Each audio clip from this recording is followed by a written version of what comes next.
She sat by the river in a torn dress and whispered, "I can't go back." But what this quiet farmer did next changed everything.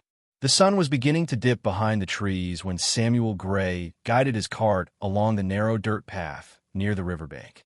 He had spent the day repairing a broken fence and was on his way home when he saw something that made him stop. At first, he thought it was a bundle of old fabric tossed near the water. But as he stepped closer, he saw movement, a small, shaking figure. It was a young woman, sitting in the dirt with her knees drawn to her chest. Her hair was tangled, hanging over her face. Her hands trembled as they clutched the fabric of her torn dress. There was dust on her bare feet and bruises on her arms. Samuel froze. He had not seen anyone near this part of the river in days. Slowly, he stepped down from the cart, keeping his voice gentle. "Miss, are you all right?" The woman flinched, as if his voice were a strike. She looked up, eyes wide and full of panic. Samuel saw a face too young to carry that much fear. Her cheeks were streaked with tears and dust, and her lips trembled as if she wanted to speak, but could not find the words. "I will not hurt you," he said softly, holding out one empty hand. "My name is Samuel Gray. I live in the village up the hill. I was just heading home." She opened her mouth, but nothing came out, just a weak breath that caught at her throat. Her fingers dug into the hem of her dress. Samuel could see the torn seams at her shoulder and the raw marks on her wrist. "I do not know what happened to you," he said slowly, crouching a few feet away from her. "But you're not safe out here alone. Let me help." Her head shook quickly. "No," she said at last, barely above a whisper. I cannot go back." Samuel's heart sank at the sound of those words, not just because of what they meant, but because of how she said them, full of pain, full of finality. "I do not know where back is," he replied gently, "and I do not need to know. All I care about is that you are safe now." She looked at him then, really looked. His weathered face, his dirt-stained shirt, the steady hands that had built barns and carried lambs. There was nothing threatening in his eyes, only kindness and a quiet strength. I do not have anywhere to go," she said. Samuel nodded once. "Then come with me. I have a roof, a warm fire, and fresh bread. You can rest. Nothing more, unless you want more." For a long moment, she did not move. Then slowly, she reached out, placed her hand in his, and let him help her to her feet. She winced as she stood, and he noticed a limp in her right leg. Without a word, he offered his arm. She took it. As they walked toward the cart, the last light of day turned golden, and behind them, the river whispered through the reeds, carrying away the tears she had shed into the dust. Samuel's cottage stood at the edge of the village, just beyond the last row of apple trees. It was not large, just 2 rooms, one for living, one for sleeping, but it was clean and warm, built with care and worn smooth by years of quiet, steady life. Clara sat in the far corner of the wooden bench, her shoulders tight and her eyes never resting in one place for long. She watched everything, the walls, the fire, the window, the door, but avoided looking directly at him. Her hands were folded in her lap, fingers knotted together as if holding herself together from the inside. Samuel moved around her quietly, placing a steaming bowl of vegetable stew on the table, along with a slice of bread. The smell of rosemary and garlic filled the room, but Clara did not move. "You do not have to eat," he said gently, "but it is there if you want it." She nodded once, barely. Samuel sat on the opposite side of the room, not too close. He took off his boots and rubbed the tiredness from his knees. Outside, night had fallen, and the wind pressed softly against the windows. Clara did not touch the food. After a while, he rose and spoke quietly. "There is one bed. I will sleep near the fire. You can have the room and close the door. No one will bother you here." Again, she only nodded. When he returned later to check the fire, the bowl was still full, untouched. The door to the bedroom was closed. Hours passed. The flames burned low. Samuel had just begun to doze off in his chair when a scream tore through the silence. He jumped to his feet, heart pounding, and rushed to the bedroom. Clara was thrashing beneath the blanket, her face twisted in terror.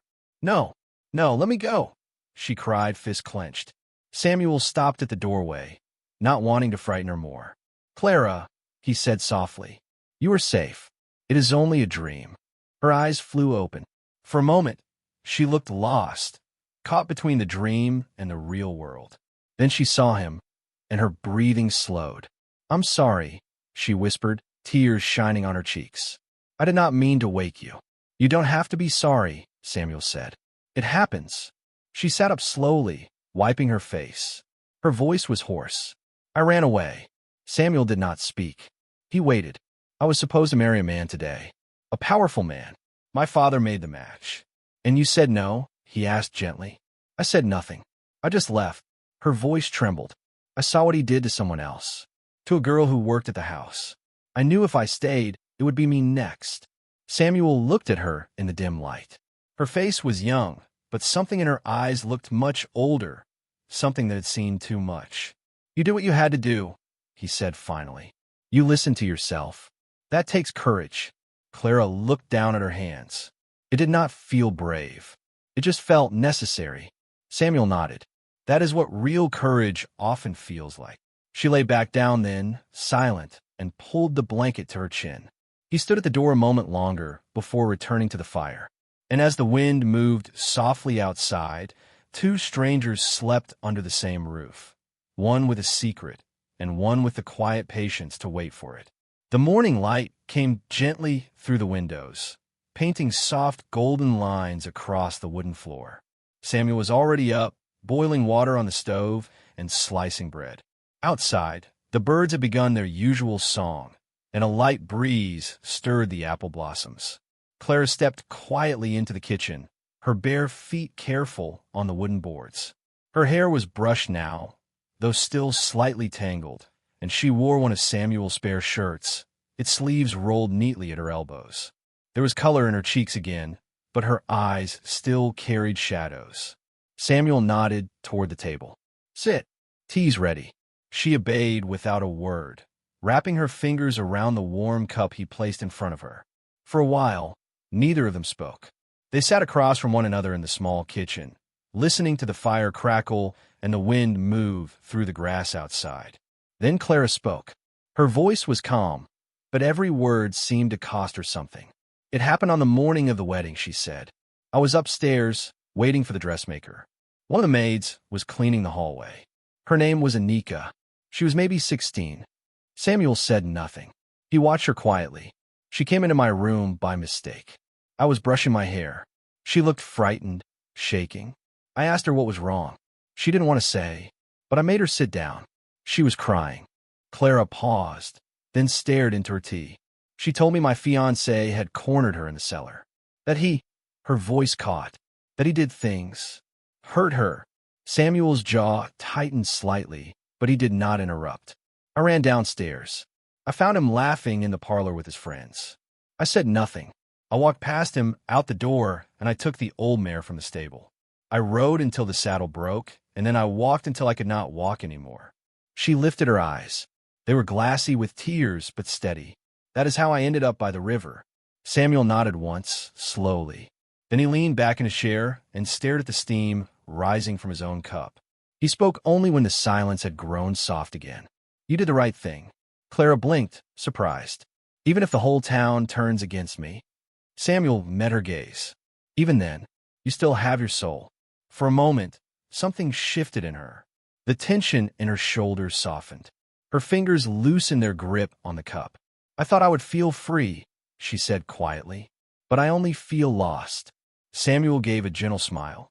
Sometimes being lost is the first step to being found. Outside, the breeze picked up, rattling the leaves on the porch. Inside, something quiet and strong was beginning to grow, between a farmer who spoke little and a woman who had run far to escape silence.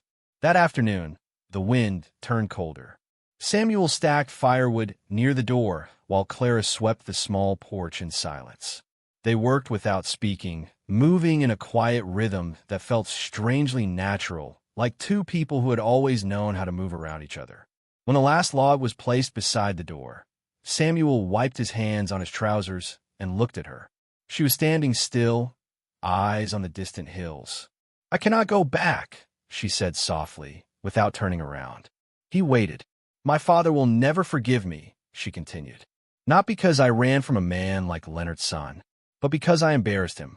He had debts. The marriage was the payment. Samuel stepped onto the porch, keeping his distance. Do you want to go back? She let out a bitter laugh. I do not think I could, even if I wanted to. And I do not. Then do not, he said simply. She looked at him then, her eyes tired. You make it sound so easy. It is not easy, Samuel replied, but it is yours to choose. She wrapped her arms around herself, the breeze tugging at the edge of her shirt. Even if I stay away, where will I go? I have no money, no family that will take me. I cannot stay here forever. Samuel looked down at the floorboards beneath his feet. Then he spoke, quietly but clearly. You could stay. Here, with me. Clara's eyes widened. You mean, as your wife? He nodded once. She gave a hollow laugh. You do not even know me. Samuel's voice did not waver. I know enough. Oh, she asked, folding her arms. I know you ran from a monster, he said, not for yourself, but because you saw what he did to someone else. I know you had no plan, no money, and still you ran. That tells me more than words ever could. Clara stared at him, trying to understand the weight of his words. I'm not offering charity, he said. I do not feel sorry for you. I'm offering partnership. This farm is quiet, but hard work gets done faster with two. It is a lonely life, and I think it would be less lonely with you here. She turned away, then back again. What if I say no? Then I will still feed you, still give you shelter until you decide what comes next. No strings. And if I say yes? Samuel looked her in the eyes. Then we ride to the next town, find a preacher, and start something honest. Not perfect, but real. Clara was silent for a long time. The wind rustled the grass around them, and somewhere in the distance, a bird called once and fell quiet again. I need time, she said at last. Samuel nodded. Take all the time you need. As she stepped back inside, he stayed on the porch, watching the horizon. He had made his offer, not with pressure, but with hope. And now, all he could do was wait. The morning sky was gray and still when Clara stepped out of the cottage. Her hair was brushed, tied back with a piece of ribbon Samuel had found in an old drawer. She wore a plain blue dress, too big at the shoulders but clean and pressed. Her hands were folded in front of her, but they no longer trembled. Samuel stood by the horse, adjusting the saddle. He looked up when he heard her footsteps. Their eyes met, and for a moment neither spoke. Then she said softly, "Let us go." They rode in silence, side by side, down the dirt path that curved through the meadows. The wind was soft, brushing the tall grass gently to one side. A few birds followed them from the trees, their wings cutting through the stillness like whispers. The village chapel sat at the edge of a small clearing. White paint peeled from its walls, and the bell above the entrance was quiet. Inside, the pews were empty, and the air smelled faintly of old wood and rain. The priest, an old man with kind eyes and a weathered face, greeted them at the door. He said nothing about the rush or the lack of guests. He simply nodded and led them to the altar. They stood there, Clara in her borrowed dress, Samuel in his cleanest shirt, and the world outside seemed to pause. No music played, no flowers lined the aisle, but the silence between them felt full, not empty. The priest spoke gently, his voice low and warm. Marriage is not built on grand promises or fancy words, he said. It is built on truth, on shared burdens, and on choosing one another again and again. He looked at Clara. Do you, Clara, take this man as your husband? Her voice shook. I do. He turned to Samuel. And do you, Samuel, take this woman as your wife? I do. The priest smiled and raised his hand. Then by the vows spoken here, I now declare you husband and wife. There was no applause, no celebration, but something in the air shifted, something quiet and sacred. Samuel reached into his pocket and pulled out a simple silver ring. It was my mother's, he said softly as he slipped it onto Clara's finger. Clara looked down at the band, then up at him. There were tears in her eyes, but not the kind born of fear. These were different, lighter, braver. The priest stepped back. You may seal your vows. Samuel hesitated, unsure. But Clara leaned in, her lips brushing his cheek. As they walked out of the chapel, husband and wife, the gray clouds above them slowly began to part. Light broke through in soft beams, touching the fields, the rooftops, and the quiet road ahead. Clara glanced at Samuel as they mounted the horse. "Do you think we were foolish to do this so soon?" she asked. Samuel shook his head. "No, we were just brave enough not to wait." They rode home in silence, not as strangers anymore, but as two souls learning to breathe in the same rhythm. And though the world remained uncertain, one thing felt sure. They had chosen each other. The days after the wedding passed in quiet rhythm. Clara helped gather eggs from the hens, learned to knead bread with steady hands, and even laughed once, just once, when Samuel spilled flour across the table and blamed the wind. The cottage began to feel warmer, fuller, not because the fire burned longer, but because two hearts were learning to live beside one another. But peace, as Clara knew, never lasted long. It was just afternoon on the seventh day when Samuel looked up from mending a fence and saw the dust cloud on the southern trail. He narrowed his eyes. The wind was light. The dust rose fast and high. Clara stepped onto the porch, a basket of herbs in her arms. Her gaze followed his. "Riders?" she asked. Samuel nodded once. "5, maybe 6. Clara's hands tightened on the basket. She sat down slowly. Her lips were pale. Minutes later, the riders came into view. 5 men on dark horses, their faces hard, their coats clean. The one at the front rode with his shoulders high and chin raised. His hair was dark, his eyes colder than stone. Clara's voice shook. "That's him." Samuel stepped forward, placing himself between the riders and the porch. He said nothing. He simply waited. The man pulled his horse to a sharp stop. Dust swirled around his boots as he dismounted. He looked Clara up and down, then turned to Samuel. "You've got something that belongs to me." Samuel kept his voice even. "I do not own people, and no one else should either." "That girl is my bride," the man growled. "She left me in shame. My father paid for that marriage with real coin. She is my wife now," Samuel said calmly. "By her own choice." The man snorted. "You think a farm boy like you can stand against me? You have no idea who I am." "I know enough," Samuel replied. "And I know she chose to leave for a reason." Clara stepped forward then, slow but steady, her bare feet quiet on the wooden porch. She stood beside Samuel and raised her left hand. The silver band on her finger glinted in the sunlight. "I did not run from you because I was afraid," she said clearly.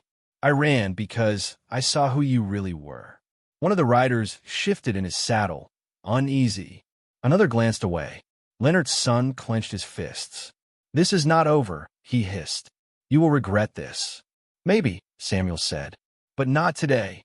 The man turned sharply, mounted his horse, and with a harsh snap of the reins, led the others away. Dust rose behind them once more, fading into the fields.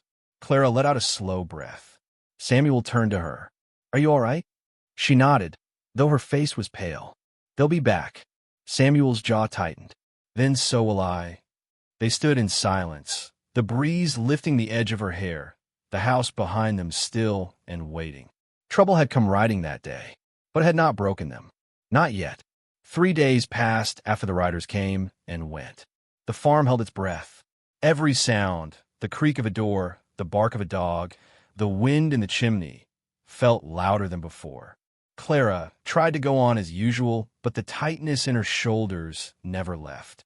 On the 4th day, just after sunrise, a black carriage rolled up the hill. Samuel was chopping wood behind the barn. He heard the horses before he saw them. 2 large bay geldings pulled the heavy wheels over the path, kicking up dirt with every step.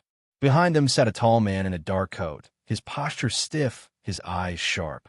Clara stood frozen at the cottage door. "That's his father," she whispered. "Mayor Leonard."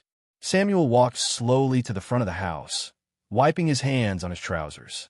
He did not show surprise. He simply waited as the man climbed out. Leonard did not smile. He did not offer a greeting. He looked around the simple farmyard with quiet disgust, then locked eyes with Samuel. "You are the man who calls himself her husband." Samuel met his stare evenly. "I am Samuel Gray. This is my land. And yes, I am her husband." Leonard took a slow step forward, his boots crunching over the gravel. My son was promised that girl. We had an agreement. Her father owes me a debt, 15,000, to be exact. That marriage was part of the payment.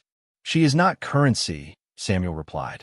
She is mine by right, Leonard said coldly. And you have interfered. Clara stepped outside then. Her hands were at her sides, but her voice was clear. You cannot own people, sir, no matter how much money you think they're worth. Leonard turned sharply to her. You have no idea what you've cost your family. Clara held his gaze. Then they should never have sold me. A moment passed. A heavy one. Leonard turned back to Samuel. This is your last chance. Annul the marriage. Send her back. I will see to it that the debt is cleared quietly. You'll be left in peace. Samuel's voice did not rise. She stays, and the debt is not mine to pay. Leonard's face darkened. You do not know who you're dealing with. I know enough, Samuel said, and I know the law protects a woman's right to choose her own husband. You'll regret this, Leonard hissed. My reach is long. Samuel stepped forward, calm but firm. And mine is deep, deep into this land. I built this home with my hands. I will not be bullied off it.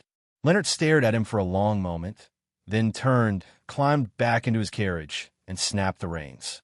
The wheels groaned as the carriage rolled away. Clara exhaled slowly. He will not stop. No, Samuel said. He will not. They stood there together in the doorway, the wind pulling softly at their clothes. The sun rose behind the barn, casting long shadows over the earth. A battle had begun, not with swords, but with silence, truth, and quiet defiance. The trouble did not come all at once. It crept in like a fog, quiet, steady, and cruel. One night, the well water turned bitter.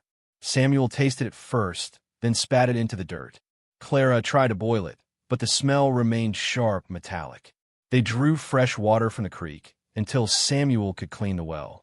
He said nothing, but his eyes stayed fixed on the horizon long after dark. 3 nights later, the barn caught fire.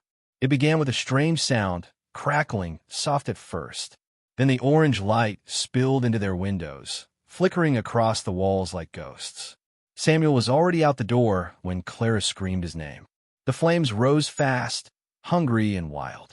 Smoke filled the sky. Samuel threw water until his arms shook, but the blaze had taken hold.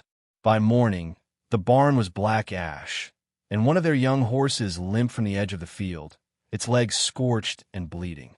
Clara knelt beside the animal, her hands trembling. This was no accident. Samuel did not argue. He only nodded once, slowly. Later, they sat on the porch in silence. The fields were quiet, but not calm. The wind was heavy with soot, and the air felt thick with warning. Clara wrapped her arms around herself. They will not stop. He will keep sending people. Poison. Fire. What if next time it is the house? What if it is me? Samuel turned to her. His voice was steady, but low. You did not run from the first man, he said. We do not run now either. Her eyes filled. But what if I cannot be brave again? You do not have to be brave every day, he said. Just today, and then again tomorrow. That is how we fight. She looked down at her hands. They were covered in soot and horse blood, but they were steady now. The next morning, they began to rebuild. Samuel cut timber, while Clara sorted what was left from the ashes. She dug a new trench for the fence while he patched the roof. They worked from sunrise to sunset, blistered and tired. But they worked together. At night, they sat close by the fire. They did not speak of revenge, or anger, or fear. They spoke of seed, of soil, of the sound the baby calf made when it nursed, of the old table that still stood, unburnt. It was not peace, but it was strength. One night, Clara paused while washing her hands. She looked at Samuel across the table and said, I thought I had nothing to give, but I think I was wrong. Samuel met her eyes. You were never empty, he said, just waiting to be seen. And so, amid ashes and shadows, 2 people kept building, not just a barn, but a life. One wooden beam, one quiet promise. At a time, the air was cold that morning, colder than usual for spring. A low mist clung to the ground, curling between fence posts and wrapping itself around the trees. The sky was still gray when Samuel finished tying the last rope on the new barn gate. He had not slept much. Neither had Clara. She had cleaned the rifle the night before, her fingers moving slowly but surely over each part. Samuel had not asked her to.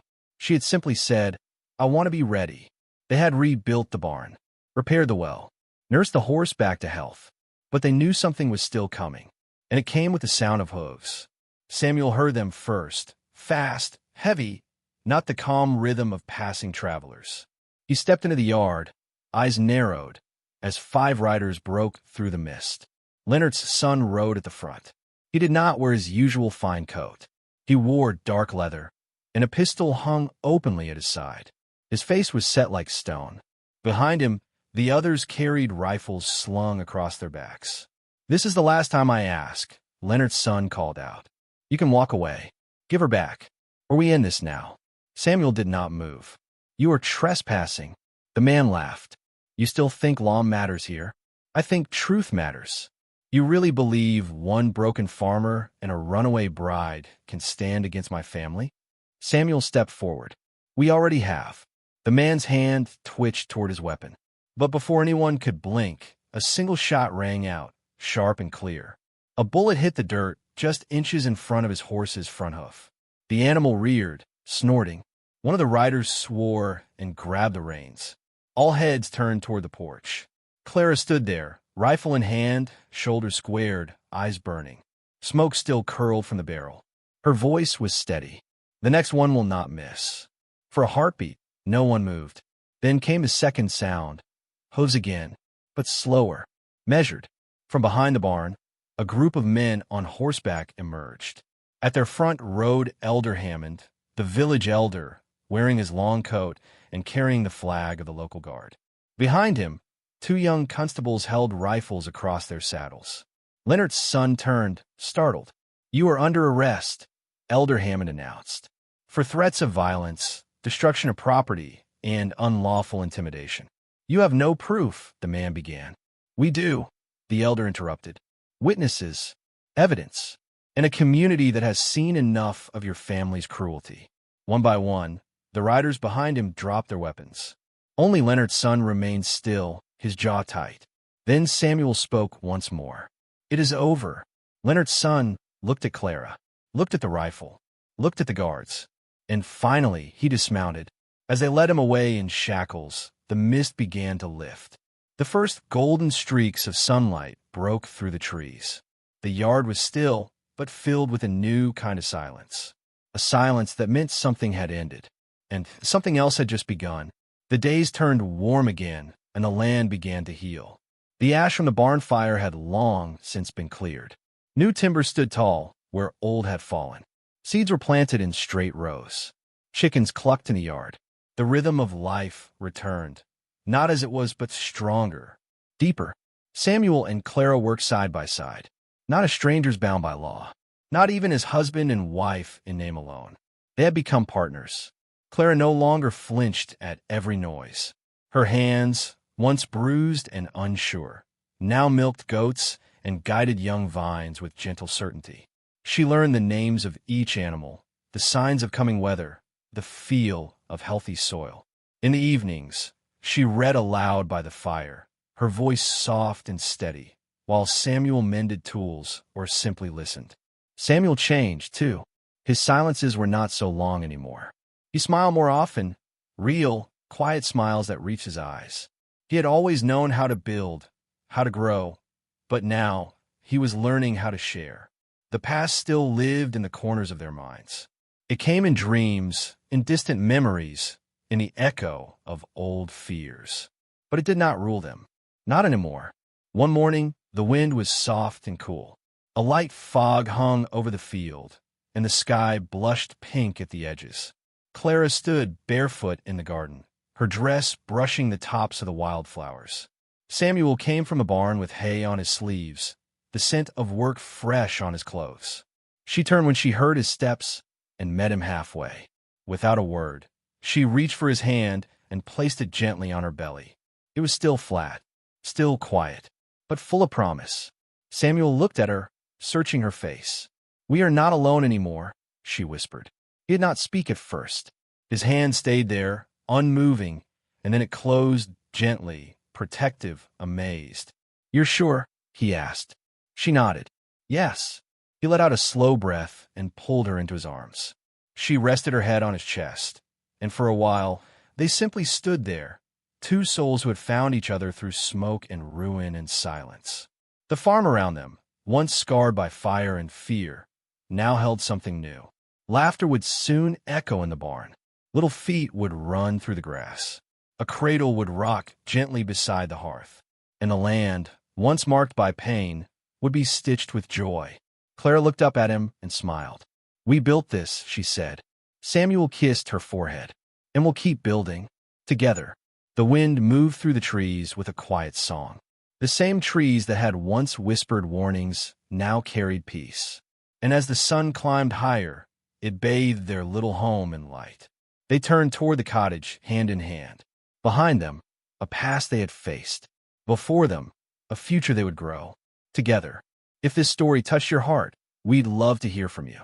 Have you ever witnessed quiet strength like Clara's? Or known someone like Samuel? Tell us in the comments.